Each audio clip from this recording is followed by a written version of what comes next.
It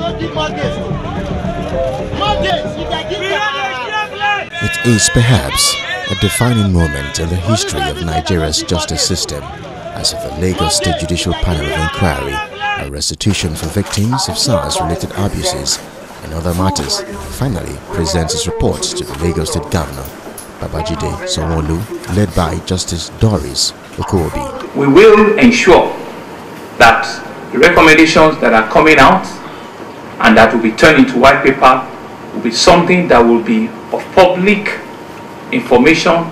The report says at least 48 protesters were either shot dead, injured with bullet wounds, or assaulted by soldiers of the Nigerian army deployed by the military hierarchy to the Lekki tailgate on October 20, where they waved the Nigerian flag and sang the national anthem, a position the Minister of Information and Culture, Lai Mohammed, clearly rubbishes. Absolutely nothing in the report that is circulating to make us change our stand that there was no massacre at Lekki.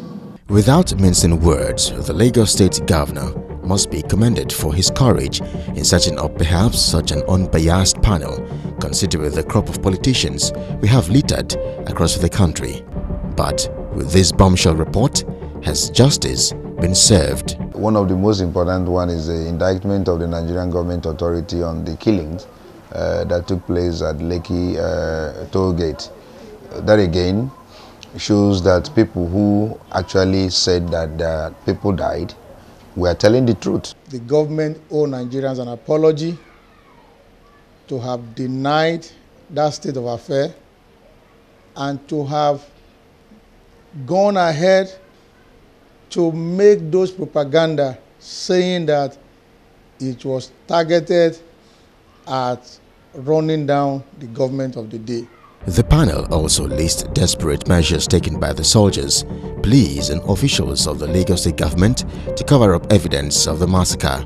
But one wonders, what are the possible consequences of those indicted? The Nigerian army is solely responsible because the governor of Lagos is not going to give order to the Nigerian army.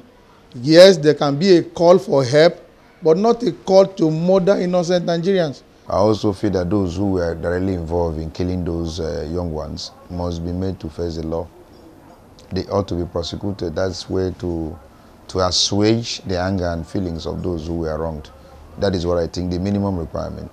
They should face the music. If by the antecedents of government in this country, one can say they will not face it. You know, government in Nigeria, not just this one, not whether at federal or state level or local government, generally they don't have the history of accountability. Meanwhile, 1 year after the Lekki shootings at the toll gate, has the Nigerian government learnt any lessons? They have learnt a lesson. So many reactionary measures have been put in place by the Nigerian police, by the government of the day, trying to work on remuneration, trying to retrain the police, trying to recruit more competent hands. If we have not seen reforms, with the policing system, I don't think that any lesson has been learned. People are even complaining that the police are becoming more vicious, that they still regard you as a yahoo the moment you are with a flashy car or you are well dressed or you have a good phone and all that. The suspicion is that you are an armed robber or you're a kidnapper or you're a criminal, for which they will go about violating your right. That rather than learn lessons, that certain elements within the state, I'm talking of Lagos State, are now so angry that Nigerians we're able to come forward to talk about their terrible, tragic experiences that they went through last year.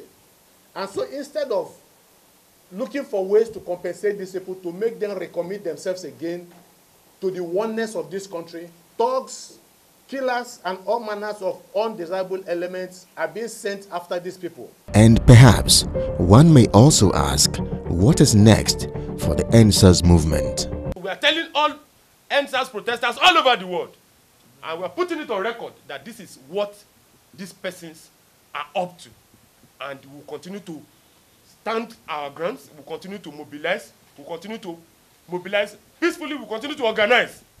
And we want to tell the Lagos State government that if this is what they are promising with what they want to do with white paper, you can see it with what Owonikoko is saying and all the rest, blackmailing lawyers, blackmailing even members of the panel. The same panel that was constituted by Lagos State government want you to tell the whole world that our lives are under threat. All of us here, our lives are under threat.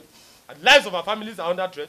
The lives of our members are under threat. Know exactly who and who to hold responsible for the lives and limbs and perhaps livelihood. We have done nothing but ask that the truth be upheld. We are not politicians. We are citizens. Whether you elect to recognize that or not, we would not concede our citizenship. Also call on all the forces of the answer movement to be on the alert. We are not begging.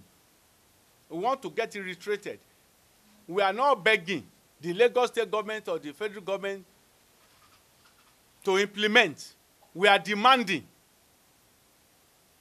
It's our right. Well, the bigger question perhaps remains if the four-member committee saddled with the responsibility of producing or raising a white paper will indict the Lagos State governor, the Nigerian army, and police. One thing looks certain. Nigerians will not forget the events of 20th October 2020 in a hurry until justice is served. Kelly Egiga reporting for Galaxy Television News, Lagos.